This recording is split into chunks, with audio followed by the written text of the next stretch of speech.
hacer mi plato favorito. Neymar ছিল আমার সবচেয়ে ভয়ঙ্কর প্রতিপক্ষ, মার্টিনেজের বিস্ফোরক স্বীকারোক্তি।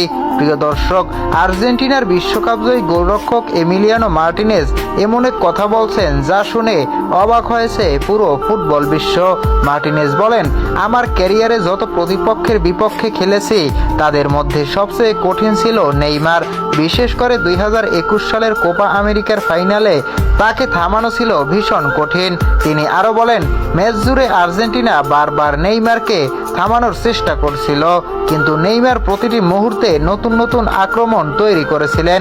এক পর্যায়ে মার্টিনেজের মনে হয়েছিল, হে ঈশ্বর, এটাই হয়তো আমার দেখা সেরা প্রতিপক্ষ। ফাইনালটি শেষ পর্যন্ত আর্জেন্টিনা 1-0 ব্যবধানে জিতলেও মার্টিনেজ স্বীকার করেন যে নেইমারের পারফরমেন্স ছিল অসাধারণ এবং তাকে সামলানো ছিল পুরো দলের জন্য বড় চ্যালেঞ্জ। এটাই একজন মহান খেলোয়াড়ের আরেক মহান খেলোয়াড়কে দেওয়া সম্মান। প্রতিদ্বন্দ্বিতা থাকলেও সত্যিকারের ফুটবলে প্রতিভার মূল্যায়ন সবসময়ই থাকে। প্রিয় দর্শক, আপনাদের মতে ইনজুরি মুক্ত নেইমার কি আধুনিক ফুটবলের সবচেয়ে ভয়ঙ্কর ডিবলারদের একজন? কমেন্টে আপনার মতামত জানান।